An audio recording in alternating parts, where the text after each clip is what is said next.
ಸಂಸತ್ ಸದಸ್ಯರಾದಂಥ ಶ್ರೀ ಮಾಜಿ ಮಂತ್ರಿಗಳಂತ ಕೆ ಸುಧಾಕರ್ ಅವರೇ, ನಮ್ಮ ಹಿರಿಯರು, ನನ್ನ ಆತ್ಮೀಯರು, ಹಿಂದೆ ಅವರು ಜಿಲ್ಲಾ ಕಾಂಗ್ರೆಸ್ ಅಧ್ಯಕ್ಷರಾಗಿದ್ದರು. ನಾನು block youth district youth Congress ಅಧ್ಯಕ್ಷರಾಗಿದ್ದೆ.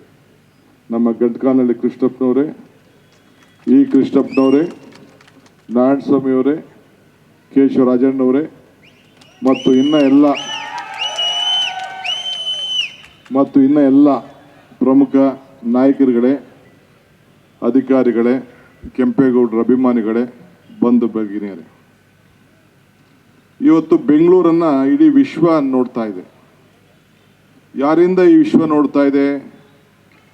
ಕೆಂಪೇಗೌಡರು ಇದಕ್ಕೆ ಆ ಒಂದು ಸರಿಯಾದಂಥ ಸಂದರ್ಭದಲ್ಲಿ ಇದಕ್ಕೆ 500 ವರ್ಷಕ್ಕೂ ಹಿಂದೆ ಅವರು ಭೂಮಿ ಪೂಜೆಯನ್ನು ಮಾಡಿ ಈ ಬೆಂಗಳೂರಿನಿಂದ ಇಷ್ಟು ದೊಡ್ಡಗೆ ಬೆಳೀತದೆ, ಈ ರೀತಿ ಆಗ್ತದೆ ಅಂತ ಅವ್ರಿಗೂ ಆಲೋಚನೆ ಇರಲಿಲ್ವೋ ಏನೋ.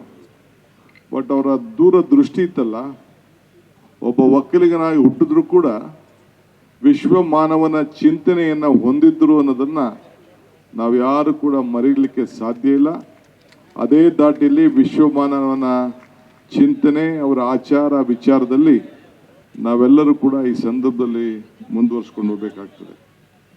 ನಾವ್ಯಾರು ಬೆಂಗಳೂರು ಕಟ್ಟೋರಲ್ಲ, ಬೆಂಗಳೂರಲ್ಲಿ ವಾಸ ಮಾಡ್ತಿರೋರು. ಬೆಂಗಳೂರನ್ನ ಉಳಿಸ್ಕೊಳ್ಬೇಕು.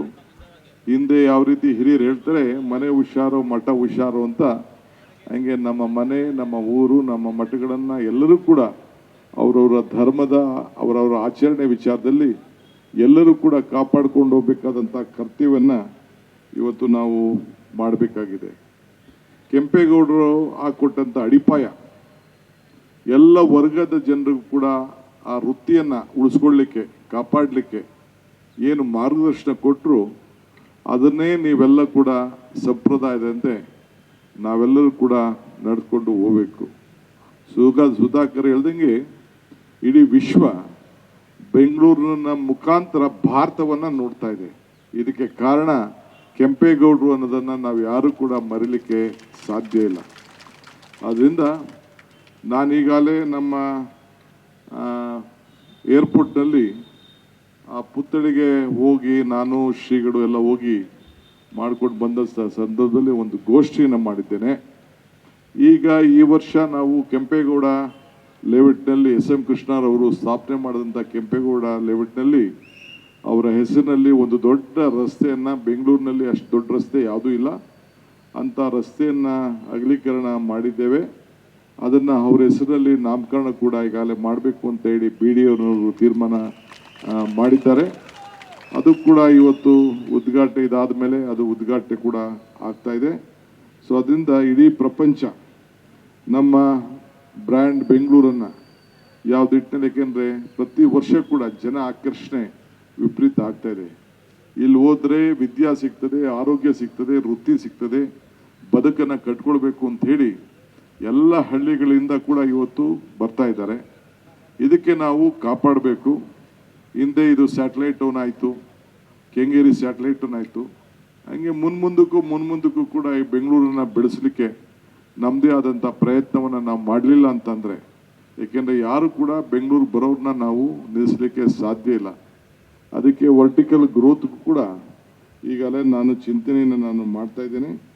ಸೊ ಎಲ್ಲ ಧರ್ಮ, ಎಲ್ಲ ಜಾತಿಗಳಿಗೆ ಅವರ ಬದುಕನ್ನು ಕಟ್ಕೊಳ್ಳಿಕ್ಕೆ ನಾವು ಈ ರೂಪವನ್ನು ಈ ಸಂದರ್ಭದಲ್ಲಿ ಕಟ್ಟಬೇಕಾಗಿದೆ.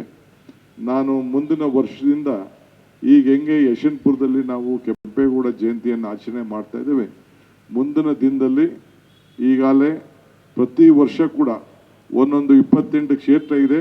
28 ಕ್ಷೇತ್ರದಲ್ಲೂ ಕೂಡ ಸರ್ಕಾರಿ ಕಾರ್ಯಕ್ರಮವನ್ನು ನಿಯೋಜನೆ ಮಾಡಲಿಕ್ಕೆ ಈಗಾಗಲೇ ನಾನು ಆದೇಶವನ್ನು ನಾನು ಕೊಟ್ಟಿದ್ದೇನೆ.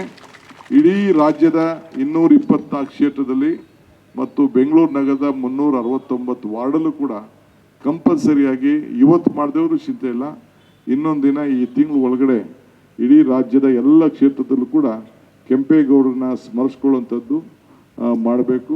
ಬೆಂಗಳೂರು ನಮ್ಮೆಲ್ಲರೂ ಕೂಡ ಹೃದಯ ಹೆಂಗೆ ಮುಖ್ಯನೋ ಹಂಗೆ ಈ ರಾಜ್ಯದಲ್ಲಿರುವಂಥ ಪ್ರತಿಯೊಬ್ಬರಿಗೂ ಕೂಡ ನಮ್ಮ ಬೆಂಗಳೂರು ಇಲ್ಲ ಅಂತಂದರೆ ನಾವ್ಯಾರು ಬದುಕಲಿಕ್ಕೆ ಸಾಧ್ಯ ಇಲ್ಲ.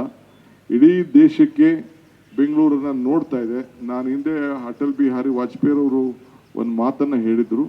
ಎಸ್.ಎಂ. ಕೃಷ್ಣರವರ ಸಂದರ್ಭದಲ್ಲಿ ಅವರು ಇಂಟರ್ನ್ಯಾಷನಲ್ ಏರ್ಪೋರ್ಟು ಉದ್ಘಾಟನಾ ಸಮಾರಂಭಕ್ಕೆ, ಭೂಮಿ ಪೂಜೆ ಸಮಾರಂಭಕ್ಕೆ ಬಂದಿದ್ದರು. ಇಡೀ ಪ್ರಪಂಚದ ನಾಯಕರುಗಳು ಎಲ್ಲರೂ ಕೂಡ ದಿ ವರ್ಲ್ಡ್ ಲೀಡರ್ಸ್, ಆಗ 3-4 ಜನ ಬರೀ 3 ತಿಂಗಳಲ್ಲೇ ಬಂದಿದ್ದರು, ಪ್ರಪಂಚದ ಎಲ್ಲ ನಾಯಕರುಗಳು. ಆಗ ಅವ್ರು ಹೇಳಿದ್ರು, ಇಡೀ ವರ್ಲ್ಡ್ ಲೀಡರ್ಸ್ ಮೊದಲೆಲ್ಲ ದೆಹಲಿಗೆ ಬರೋರು, ದೆಹಲಿಗೆ ಬಂದು ಆಮೇಲೆ ಚೆನ್ನೈಗೆ ಹೋಗಬೇಕು, ಹೈದ್ರಾಬಾದ್ಗೆ ಹೋಗಬೇಕು, ಕಲ್ಕಟ್ಟ ಹೋಗಬೇಕು, ಬೆಂಗಳೂರು ಬರಬೇಕು, ಮುಂಬೈ ಬರಬೇಕು ಅಂತ ತೀರ್ಮಾನ ಮಾಡಿದರು. ಆದರೆ ಈಗ ಪರಿಸ್ಥಿತಿ ನಿರ್ಮಾಣ ಆಗಿಲ್ಲ. ಈಗ ಪ್ರತಿಯೊಬ್ಬರು ಕೂಡ ಬೆಂಗಳೂರಿಗೆ ಬಂದು ಬೆಂಗಳೂರಿಂದ ದೆಹಲಿಗೆ ಬರುವಂಥ ಒಂದು ಪರಿಸ್ಥಿತಿ ಬಂದಿದೆ ಅಂತ ಹೇಳಿ ಅಟಲ್ ಬಿಹಾರ್ ಅವರು, ವಾಜಪೇಯಿ ಅವರು ಹೇಳಿದಂಥ ಮಾತು ಇವತ್ತು ನಾನು ನೆನೆಸ್ಕೊಳ್ಳಿಕ್ಕೆ ಪ್ರಯತ್ನ ಮಾಡ್ತಾ ಇದ್ದೇನೆ. ಕೆಂಪೇಗೌಡರ ಹಾಕೊಟ್ಟಂಥ ಹಿನ್ನೆಲೆಯಲ್ಲಿ ಪ್ರತಿಯೊಬ್ಬರಿಗೂ ಕೂಡ ಈ ಬೆಂಗಳೂರು ನಗರದ ಎಲ್ಲ ಭೂ ಮಾಲೀಕರಿಗೆ ಈಗಾಗಲೇ ಅವರ ಆಸ್ತಿ ದಾಖಲೆಗಳನ್ನು ಕೊಟ್ಟು, ಭೂ ಗ್ಯಾರಂಟಿಯನ್ನು ಕೊಟ್ಟು, ಪ್ರತಿಯೊಬ್ಬರಿಗೂ ಕೂಡ ಯಾರು ಕಷ್ಟಪಟ್ಟು ಬದುಕನ್ನು ಕಟ್ಕೊಳ್ಳಿಕ್ಕೆ ಈಗ ಬಂದಿದ್ದಾರೆ ಅವರೆಲ್ಲರೂ ಕೂಡ ಒಳ್ಳೆ ಆಸ್ತಿ ದಾಖಲೆ, ಈ ಖಾತೆ ಬಿ ಇಂದ ಎ ಖಾತೆ ಮಾಡಿಕೊಟ್ಟು ಎಲ್ಲರೂ ಕೂಡ ಅವರ ಬದುಕಿನಲ್ಲಿ ಅವರ ಮುಂದಕ್ಕೆ, ಏಕೆಂದರೆ ಕಷ್ಟಪಟ್ಬಿಟ್ಟು ದುಡಿದಿರ್ತಾರೆ, ಅವ್ರು ಕಟ್ಕೊಳ್ತಾ ಇದ್ದಾರೆ, ಅದಕ್ಕೆ ಅವ್ರಿಗೆಲ್ಲರೂ ಕೂಡ ದಾಖಲೆ ಮಾಡಿಕೊಳ್ಳುವಂಥ ವ್ಯವಸ್ಥೆ ಕೂಡ ಈಗಾಗಲೇ ನಮ್ಮ ಸರ್ಕಾರ ತೀರ್ಮಾನ ಮಾಡಿದೆ. ಅನೇಕ ವಿಚಾರಗಳು, ಗೋಷ್ಠಿಗಳು ಕೂಡ ಇನ್ನೂ ಬೇಕಾದಷ್ಟು ಬಾಕಿ ಇದೆ. ಈಗಾಗಲೇ ಬೆಂಗಳೂರು ನಗರಕ್ಕೆ ಈಗಾಗಲೇ ಸುಮಾರು 1,25,000 ಕೋಟಿಯಷ್ಟು ಅನೇಕ ಕಾರ್ಯಕ್ರಮಗಳನ್ನ ಈಗಾಗಲೇ ನಾನು ರೂಪಿಸಿದ್ದೇನೆ. ತಾವೆಲ್ಲ ಇಷ್ಟು ದೊಡ್ಡ ಸಂಖ್ಯೆಯಲ್ಲಿ ಈ ಸ್ಥಳೀಯ ನಮ್ಮ ಉತ್ತರ ತಾಲೂಕಿನ ಸಂಬಂಧಪಟ್ಟಂಥ ಎಲ್ಲ ನಮ್ಮ ಒಕ್ಕಲಿಗರ ಸಮಿತಿಯವರು ಇದನ್ನು ಮಾಡಿದ್ದೀರಿ. ನಿಮ್ಮ ತಲೆಯಲ್ಲಿರಲಿ, ಇದು ಒಕ್ಕಲಿಗರ ಆಸ್ತಿ ಅಲ್ಲ, ಎಲ್ಲ ಜಾತಿ ಧರ್ಮದವ್ರನ್ನ ವಿಶ್ವ ಮಾನವನಂತೆ ಎಲ್ಲರನ್ನೂ ಸೇರಿಸ್ಕೊಂಡು ಈ ಕಾರ್ಯಕ್ರಮನ ಮುಂದಿನ ದಿನದಲ್ಲಿ ತಾವು ರೂಪಿಸಿದಾಗ ಮಾತ್ರ ಕೆಂಪೇಗೌಡರ ಚಿಂತನೆ, ಕೆಂಪೇಗೌಡರ ವಿಚಾರಕ್ಕೆ ಖಂಡಿತ ಅವ್ರಿಗೆ ಗೌರವ ಸಿಗ್ತದೆ. ಆ ನಿಟ್ಟಿನಲ್ಲಿ ತಾವೆಲ್ಲ ಮಾಡಬೇಕು. ಇನ್ನು ಮುಂದಕ್ಕೆ ನಾನು ಇದು ಕೆಂಪೇಗೌಡ ಸ್ಟ್ಯಾಚ್ಯೂ ಏನಿದೆ ವಿಧಾನಸೌಧ ಮುಂದಕ್ಕೆ ಹೋಗಬೇಕಾಗಿದೆ. ಅದಾದಮೇಲೆ ನಾನು ಶ್ರೀಗಳು ಎಲ್ಲ ಕೂಡ ಇದು ಕೆಂಪೇಗೌಡ ಬಡಾವಣೆ ನಮ್ಮ ಯಶವಂತಪುರ ಕ್ಷೇತ್ರದಲ್ಲಿ ಭಾಳ ಬೃಹತ್ ಕಾರ್ಯಕ್ರಮವನ್ನು ಹಮ್ಮಿಕೊಂಡಿದ್ದೇವೆ. ನೋಡಿ, ನಿಮ್ಗೆ ಇಷ್ಟು ಉರಿ ಬಿಸಿಲು ಬಂದಾಗ ಕೂಡ ಈ ಕಾರ್ಯಕ್ರಮ ನಡೀಬೇಕಾದ್ರೆ ಮೋಡ ಕೂಡ ನಿಮಗೆ ರಕ್ಷಣೆಯಾಗಿ ಇವತ್ತು ಉಳ್ಕೊಂಡಿದೆ ಅಂತ ಅಂದರೆ ನಿಮ್ಮ ಮೇಲೆ ಪ್ರಕೃತಿಯ ಆಶೀರ್ವಾದ ಕೂಡ ಇದೆ ಅಂತ ಹೇಳಲಿಕ್ಕೆ ನನಗೆ ಭಾಳ ಸಂತೋಷ ಆಗ್ತದೆ. ಈ ವರ್ಷ ಕಳೆದ 3 ವರ್ಷ ಒಳ್ಳೆ ಮಳೆ ಬಂತು. ಈ ವರ್ಷ ಇಡೀ ಭಾರತದಲ್ಲೇ ದೊಡ್ಡ ಬರಗಾಲ ಬರುವಂಥ ನಿರೀಕ್ಷೆ ಕೂಡ ಕಾಣ್ತಾ ಇದೆ. ಇದನ್ನು ನಾವು ಎದುರಿಸಬೇಕು, ನಮ್ಮ ರೈತರ ಮಕ್ಕಳನ್ನು ಉಳಿಸ್ಬೇಕು. ಈಗಾಗಲೇ ನೀವು ಮೊನ್ನೆ ನೋಡಿದ್ರಿ, ನೀವು ಕರ್ನಾಟಕ ರಾಜ್ಯದಲ್ಲಿ ತುಂಗಭದ್ರಾ ಡ್ಯಾಮ್ಗೆ 3 ರಾಜ್ಯದ ಮುಖ್ಯಮಂತ್ರಿಗಳು ಒಟ್ಟಿಗೆ ಸೇರಿ ಕರ್ನಾಟಕ ರಾಜ್ಯದ ರೈತರನ್ನು ಉಳಿಸ್ಲಿಕ್ಕೆ ಒಂದು ಐತಿಹಾಸಿಕವಾದಂಥ ತೀರ್ಮಾನವನ್ನು ಕೇಂದ್ರ ಸಚಿವರ ಸಮ್ಮುಖದಲ್ಲಿ, SP ಪಾಟೀಲ್ ಅವರ ಸಮ್ಮುಖದಲ್ಲಿ ಮಾಡಿದ್ದೇವೆ. ಇದೊಂದು ಇತಿಹಾಸ.